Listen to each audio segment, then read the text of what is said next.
Hello Star Wars fans and collectors, it's me GenoMaster98 back again with another Star Wars video. In today's Star Wars video we're going to be taking a look now at some more characters from the Vintage Collection line, and in today's Star Wars figure review we're going to be taking a look now at a character that appears in Star Wars Episode 5 The Empire Strikes Back. The character we're going to take a look at today is this one here. It is Dengar from The Empire Strikes Back. Now this is an updated version of Dengar from the Vintage Collection line. Over the years we've had a few versions of Dengar released in terms of obviously this format. Obviously the Vintage Collection is the latest format at this moment in time. In terms of obviously the Dengar figure we've got in front of myself here. The figure is good in terms of obviously what it offers. I would like to see a little bit more sort of colour to it, in terms of sort of more darker colour and sort of more sort of dirtier colour, in terms of obviously with him being a bounty hunter in the Star Wars universe. But apart from that, the figure is okay in terms of obviously what Hasbro have done. We'll take a look at its character in a few moments, but let's take a look at the Vintage Collection card that comes with this figure. As you see, this is the packaging for Dengar. At the top you've obviously got the Empire Strikes Back logo there, name of the character, the plastic bubble that protects the figure, the Kenner logo, and an image of Dengar in action there. Turn the package around, you've obviously got some legal stuff at the bottom and a brief description in terms of obviously multiple languages, and another image of the character there.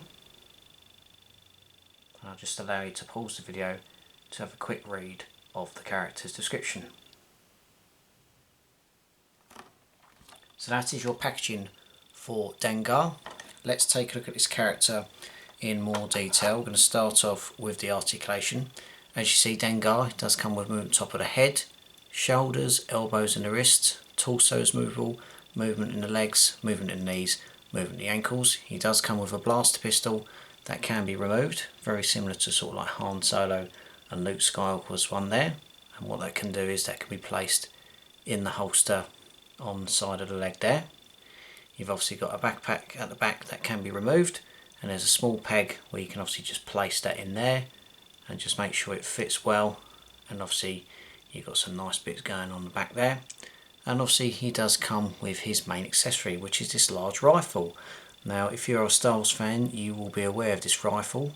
This is a weapon that was used obviously by stormtroopers in the series, and if you know your history as well, this is basically a MG42, which was a machine gun used in the Second World War from the German army.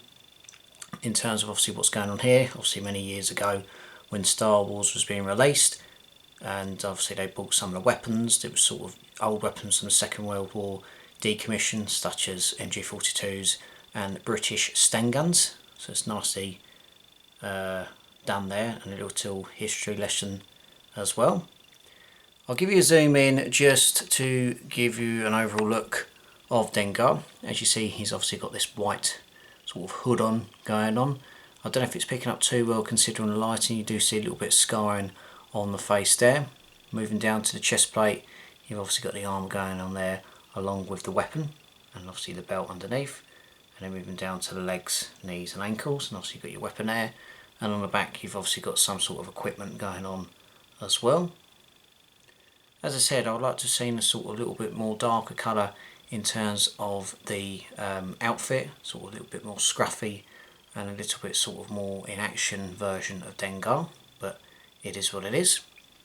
I do have an old version of this character that I picked up from a few Comic-Cons years ago, and I think it was one of the Dengar figures from the 90s, but to have an updated version isn't too bad.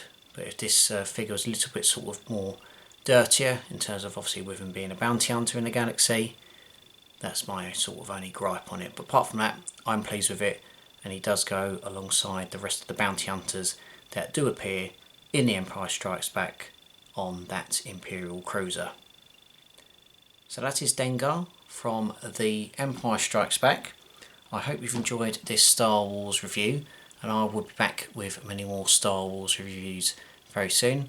Be sure to obviously subscribe to the channel, follow me on Facebook and Instagram, and I will see you in the next video. So take care, look after yourself, and as always, May the Force be with you.